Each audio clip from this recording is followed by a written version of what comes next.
What's going on, everyone? So, we got news in regards to Dorian Finney-Smith as well as Jeremy Grant. And then we've also had a couple other news on you're starting to get the revealed prices for various players. Now, it is early, right? Most teams kind of have their asking price insane until you get closer to the trade deadline, and then you see it drop. Great example was when the Lakers pulled off the trade with Utah, right? In the offseason, it was like both first, unprotected. You don't get Jared Vanderbilt, right? It was Mike Conley, Rudy Gay, and then Malik Beasley was what they were willing to trade, but they wanted both first unprotected. Then you got to the start of the season, it was like, all right, fine, same players, but we'll do one protected, one unprotected, right? And then it got to like, all right, fine, it'll be, two unprotected. And then next thing you know, it's, okay, fine, you can have Jared Vanderbilt. We'll even help you go get D'Angelo Russell instead of Mike Conley.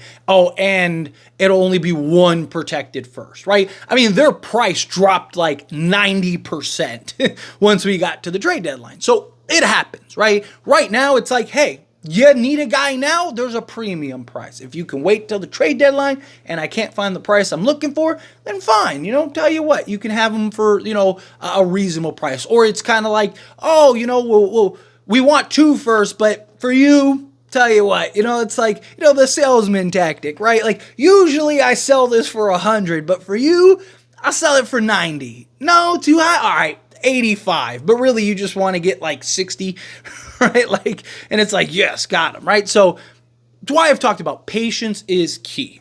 I know it's frustrating, right? I want to trade as bad as the next person. I know I make trade videos daily because that's all the news that's out right now, right? It's like every day we're getting 7 new things in the trade front. But patience is the key.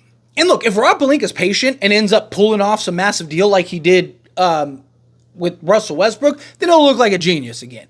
Problem is, if he doesn't, then it's like, oh, dude, you waited for nothing, and now we're cooked. And so a lot of pressure on Rob Pelinka, but let's wait and see. I'm not going to judge somebody until it's the finished product, but we would prefer a trade.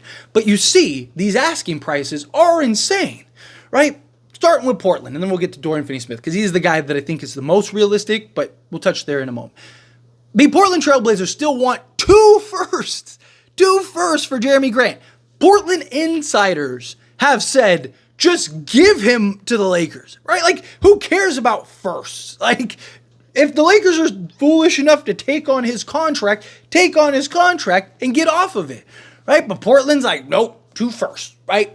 Like, there's not a team in the league that would give Portland 2 firsts for Jeremy Grant.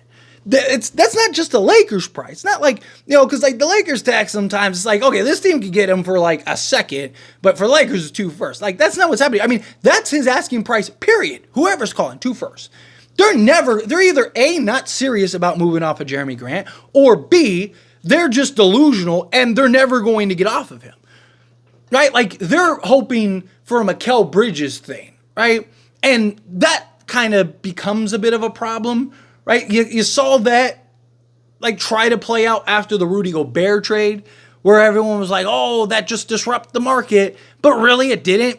Like everyone just came to the realization of, like, that was just Minnesota being foolish, right? Like, they just greatly overpaid, good on Utah. But, like, that was just Minnesota being terrible, right? And, like, it didn't change the market at all. But for a moment, everybody was trying to, like, all the trade prices were insane, right? Everyone was trying to get everything, and everyone was just like, all right, like, it's nonsense. It's kind of how it feels right now, right? Like, the Knicks greatly overpaid for Mikal Bridges. And Mikal Bridges has been bad, right? He's been very bad for them, right? He needs to kind of figure it out. But they greatly paid for Mikal Bridges, and I think right now everyone's like, well, the Nets got 5 firsts for Mikal Bridges. We're only asking 2 firsts for Jeremy Grant, right? Like, but not taking into account like age and contract and all that other stuff, right? Like, and the fact that like the Knicks fell in love with like the Villanova thing, and just Brunson was willing to take like a historic discount and all that stuff. Like, just so many circumstances that 90% of the teams can't even do, right? Like, it's unrealistic. So Portland, keep Jeremy Grant at that price, right? Like, seriously, 2 firsts for Jeremy Grant. Like, I don't even think Grant, like, you could argue Grant is worth like a first, right? And I've even said, like, if like it's a first, like a protected first, like I wouldn't do unprotected first, but like, if it's like top 6 protected or something like that, then fine, just because you need a guy that badly.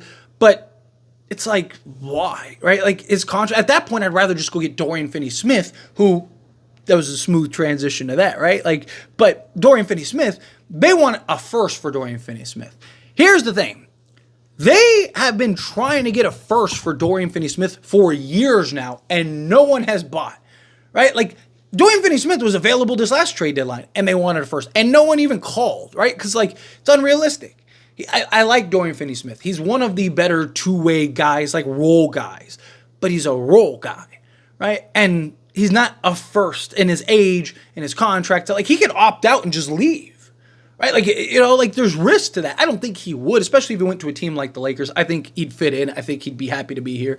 I think he opts into that. Or maybe, he opts out and you work out like a, 4-year, $40 million deal to like clear some cap and then kind of work some stuff. And then LeBron can take a discount and you might be able to get a piece or two, Kyrie Irving maybe in the offseason. But in all seriousness, right? Like, Dorian Finney-Smith makes a lot of sense. Not for a first. I mean, Dallas was trying to get a first for Dorian Finney-Smith, and they couldn't. Right? Like, it's been like 5 years teams have tried to get a first for Dorian Finney-Smith, and no one's bought. Right? Because, again, he's a very good role player. But it's what he is. He's a role player.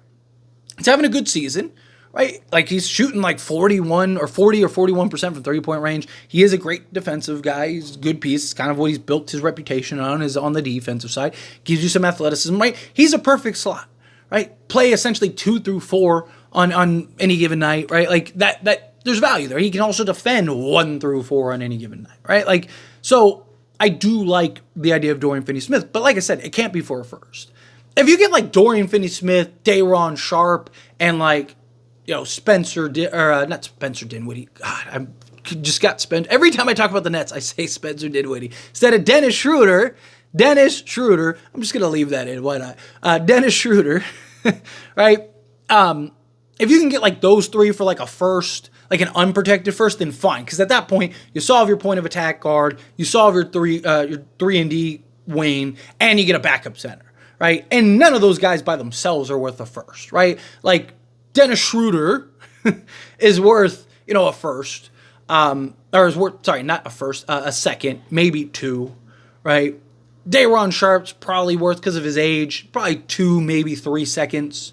And then, Dorian Finney-Smith's probably 3 seconds, right? So you're talking, let's say, 8-second equivalents, right? So then, like, what is that? Like, how many seconds translate to a first, right? Like, so if it's an unprotected first, let's say it's 5 seconds, right? Okay, so then maybe you're doing, like, a first, an unprotected first, and, like, a second. Or 2 seconds, right? Boom, there you go, right? Like, if it's something like that, then fine, because you still have a first, and then you can still go make some other moves, right? You go get that premier guy if you need to, or something like that, or just hold on to the first for next season in case you need to make some trades, or at least kind of, especially if you can get this done early, you kind of step back, evaluate, get a good look, and then it's like, okay, well, we could probably use another guy, right? So, like, let's take this first and, whoever's left, and go make that happen, sure. But I'm curious to see, like, I would be surprised if the Nets don't drop the asking price on Dorian Finney-Smith, right? Because it's like, he could just opt out and leave them and just go sign a new contract elsewhere, and then you got nothing for him.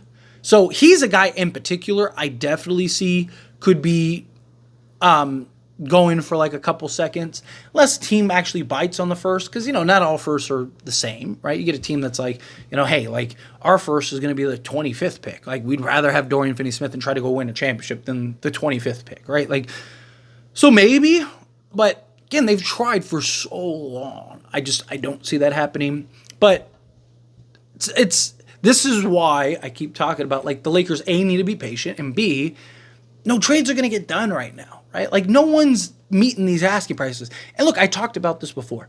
Literally, everybody that's available right now, like pretty much everybody, like across the board, we're all available at the trade deadline. This past trade deadline. No one bought any of them. No one. And that was before the new CBA. Now you have all the CBA with restrictions and stuff like that. Like, that's why I keep saying the Lakers are in a good position. because you have a lot of options. You're probably going to have more options once you get to the trade deadline. And teams are going to end up starting to sell. You have 2-3 teams that are having fire sales. You're probably going to have a couple more that have a fire sale. This draft is incredibly deep, right? So this is a draft that teams are going to be like, hey, even if we get like the 7th pick, right, we could end up getting a franchise guy, right? Like literally like 1 through 10 in this draft was like projected to go number 1 last year, right? Like, when the analysts are like, well, like this guy, if you put him in like last year's draft, because last year's draft was so bad, right? Like, so a lot of people are like, or this previous draft was so bad, a lot of people are like, pretty much like top 10 guys would have went number 1 in this draft, right? So this draft is very deep. And so, that's in your favor if you're the Lakers. But anyway, as always, this is a discussion, and I pass question on you. Let me know your thoughts and opinions down in the comments below. What do you think? How do you feel? What are your thoughts? Do you agree? Do you think like, these asking prices are insane? Do you think like, hey, look, even if they are, you got to pay, you got to get it done. Like, you don't really have a choice if you're the Lakers. Lakers really aren't in a position to play around. However you feel, whatever your thoughts are, I love to hear it. So let me know down in the comments below. That being said, if you haven't liked this video, hit that like button. Helps me a lot. It's me enjoy these types of videos, and I truly appreciate it. Not subscribe to the channel, hit that subscribe button. Turn on the bell notifications. Appreciate y'all. See you in the next one. Thank you.